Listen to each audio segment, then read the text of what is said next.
আগামী কয়েকদিন কক্সবাজারে ভারী বৃষ্টির পূর্বাভাস দিয়েছে কক্সবাজার আবহাওয়া অধিদপ্তর। সেই সাথে এই ভারী বৃষ্টিতে পাহাড় ধসের সংখ্যা রয়েছে এবং আপনারা নিশ্চয়ই জানেন যে এখনো পর্যন্ত ৩ নম্বর সতর্কতা সংকেত রয়েছে। বঙ্গোপসাগরে একটি লঘুচাপ সৃষ্টি হয়েছে এবং বঙ্গোপসাগরে সঞ্চালনশীল মেঘমালার সৃষ্টি হওয়ার কারণে দেশের ৪ সমুদ্র বন্দরকে এখনো পর্যন্ত ৩ নম্বর সতর্কতা সংকেত বহাল রাখতে বলা হয়েছে। আমরা যে তথ্যটি পেয়েছি, বঙ্গোপসাগরে মেঘমালার সঞ্চালনশীল মেঘমালার সৃষ্টি হওয়ার কারণে চট্টগ্রাম, কক্সবাজার এবং মংলা পায়রা সমুদ্র বন্দরকে এখনো পর্যন্ত ৩ নম্বর সতর্কতা সংকেত দেখিয়ে যেতে বলা হয়েছে। এবং যে বিষয়টি বলা হচ্ছে, কক্সবাজারে আরো কয়েকদিন ভারী বৃষ্টির পূর্বাভাস দিয়েছে আবহাওয়া অধিদপ্তর। সেই সাথে পাহাড় ধসের শঙ্কা রয়েছে এবং বলা হচ্ছে যে কক্সবাজারে যেহেতু অনেক ঝুঁকিপূর্ণ পাহাড় রয়েছে এবং ঝুঁকিপূর্ণ পাহাড়ি এলাকায় অনেক মানুষ বসবাস করে, সেক্ষেত্রে সে বলছে যে এই ভারী বৃষ্টিতে পাহাড়ের পদদেশে যারা বসবাস করে এবং ঝুঁকিপূর্ণ এলাকায় বসবাস করেন, তা সেখানে পাহাড় ধসের ঝুঁকি অনেকটা বেশি। সেক্ষেত্রে যারা পাহাড়ি এলাকায় বসবাস করেন তারা নিরাপদ স্থানে চলে যাওয়ার জন্য বলা হয়েছে। যেহেতু এই কয়েকদিনে ভারী বৃষ্টির পূর্বাভাসে বলা হচ্ছে যে কক্সবাজারের যে বিভিন্ন যে পাহাড়ি এলাকাগুলো রয়েছে সেখানে পাহাড় ধসের সংখ্যা অনেকটা বেশি, সেটি বলছেন। আমরা সেই তথ্যটি পেয়েছি এবং আপনাদেরকে জানানোর চেষ্টা করছি যে কক্সবাজারের যে সার্বিক পরিস্থিতি এবং এই মুহূর্তে যে দৃশ্যগুলো দেখা যাচ্ছে। এবং আপনারা নিশ্চয়ই জানেন যে আজ সারাদিনে গুড়ি গুড়ি বৃষ্টি ছিল এবং আকাশে মেঘ ছিল এবং আমরা দেখতে পাচ্ছি যে কিছু ক্ষণের জন্য সূর্য দেখা পেলেও বেশিরভাগ সময় দিনের যে বেশিরভাগ সময় আকাশ মেঘলা ছিল এবং গুড়ি গুড়ি বৃষ্টি ছিল, সেটি আমরা হয়তো জানি। এবং আপনাদেরকে জানানোর চেষ্টা করছি যে কক্সবাজারে পাহাড় ধসের সংখ্যা বেশি বলা হচ্ছে, যেহেতু ভারী বৃষ্টিতে কক্সবাজারে প্রতি বছরে পাহাড় ধসের ঘটনা ঘটে থাকে এবং এই বছরও যেহেতু বৃষ্টির পূর্বাভাস দিয়েছে, ভারী বৃষ্টি হবে, যেহেতু এখন বর্ষার মৌসুমে এই সময়টাতে দেশের বিভিন্ন অঞ্চলে ভারী বৃষ্টি হয় এবং কক্সবাজারেও আগামী 2 দিন ভারী বৃষ্টির পূর্বাভাস দিয়েছে কক্সবাজার আবহাওয়া অধিদপ্তর। এবং নিশ্চয়ই জানেন যে এখনো পর্যন্ত 3 নম্বর সতর্কতা সংকেত বহাল রাখতে বলা হয়েছে। এবং যেহেতু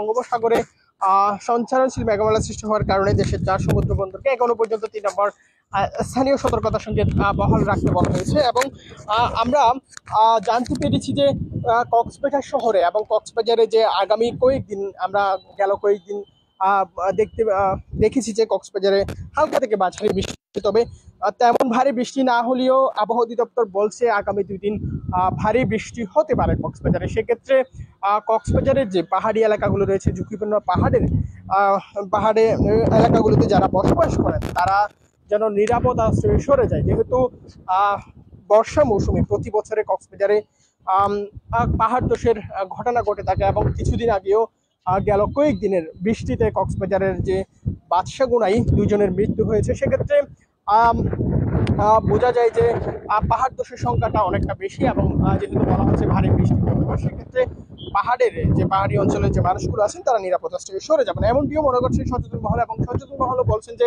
যেহেতু বর্ষা মৌসুমে প্রতি বছরে পাহাড় ধসের সংখ্যা দেখা দেয় এবং পাহাড় ধস হয়ে থাকে, সেক্ষেত্রে পাহাড়ের অঞ্চলের যে মানুষগুলো আছেন তারা নিরাপদ আশ্রয়ে সরে যাবে, এমনটি তারা বলছেন। আমরা আপনাদেরকে দেখানোর চেষ্টা করছি কক্সবাজার শহরে এই মুহূর্তে যে সার্বিক পরিস্থিতি দেখা যাচ্ছে। এখনো পর্যন্ত সতর্কতার সঙ্গে দেখিয়ে যেতে বলা হয়েছে চট্টগ্রাম, কক্সবাজার, পায়রা সমুদ্র বন্দরে। এবং আপনাদেরকে দেখানোর চেষ্টা করছি কক্সবাজার শহরের যে আকাশটি একেবারে মেঘে ঢেকে আছে এবং আকাশের যে মেঘের আনাগোনা, সেক্ষেত্রে বোঝা যায় যে বৃষ্টি হবে। এবং আবহাওয়া অধিদপ্তরও বলছে বৃষ্টির ভারী সম্ভাবনা রয়েছে এবং এই ভারী বৃষ্টিতে কক্সবাজারের পাহাড় ধসের ঝুঁকিটা অনেকটা বেশি। অর্থাৎ বলা চলে কক্সবাজারের যে 7 নম্বর, 8 নম্বর, 9 নম্বর মানুষ কিন্তু পাহাড়ি এলাকায় বসবাস করে। এই 3টি ওয়ার্ডে প্রতি বছরে পাহাড় ধসের সংখ্যা দেখা যায় এবং পাহাড় ধসের ঘটনা ঘটে থাকে হার হামেশাই। সেক্ষেত্রে কক্সবাজারের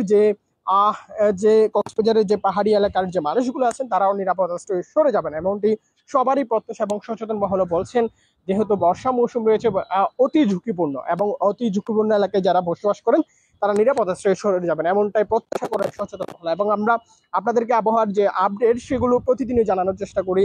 এবং কক্সবাজারে বিশেষ করে যেহেতু বলা হচ্ছে যে ভারী বৃষ্টির সম্ভাবনা রয়েছে, সেহেতু কক্সবাজারে যে পাহাড় ধসের সংখ্যা রয়েছে এবং দেশের অন্যান্য অঞ্চলগুলো যদি কথা বলতে হয়, দেশের বিভিন্ন অঞ্চলে কিন্তু ভারী বৃষ্টি হচ্ছে। কক্সবাজারে বৃষ্টি হচ্ছে আমরা সেটি জানতে পেরেছি, এবং সিলেট সহ বিভিন্ন জায়গায় বৃষ্টি হচ্ছে সেটি আমরা জানতে পেরেছি। এবং এই ভারী বৃষ্টিতে দেশের বিভিন্ন অঞ্চলে বন্যা হতে পারে এবং বন্যার দেখা দিতে পারে, এমনটি বলছেন আবহাওয়াবিদরা। আমরা সেটি আপনাদেরকে জানানোর চেষ্টা করছি। এবং কক্সবাজারে গেল কয়েকদিনে তেমন হালকা থেকে মাঝারি বৃষ্টি হলেও, তবে আগামী কয়েকদিন কক্সবাজারে ভারী বৃষ্টির সম্ভাবনা দিচ্ছেন, সম্ভাবনা বলছেন আবহাওয়া অধিদপ্তর। আমরা কক্সবাজার আবহাওয়া অধিদপ্তরের তথ্য মতে আমরা সেই আবহাওয়ার যে তথ্যটি সেটি আমরা আপনাদেরকে জানানোর চেষ্টা করছি। এবং এখনো পর্যন্ত 3 নম্বর সতর্কতা সংকেত বহাল রাখতে বলা হয়েছে। এবং বঙ্গোপসাগরে সঞ্চারণশীল মেঘমালা সৃষ্টি হওয়ার কারণে দেশের 4 সমুদ্র বন্দরকে এখনো পর্যন্ত 3 নম্বর সতর্কতা সংকেত বহাল রাখতে বলা হয়েছে। এবং আগামী 2 দিন কক্সবাজারে ভারী বৃষ্টির সম্ভাবনা রয়েছে। সে সাথে ঝুঁকিপূর্ণ পাহাড়ি এলাকার যারা বসবাস করেন সেখানে পাহাড় ধসের সংখ্যা অনেকটা বেশি। এই তথ্যটি আমরা পেয়েছি এবং আপনাদের সাথে করছিলাম মোহাম্মদ মুর্শিদ। আর আমাদের সাথে থাকার জন্য অসংখ্য ধন্যবাদ।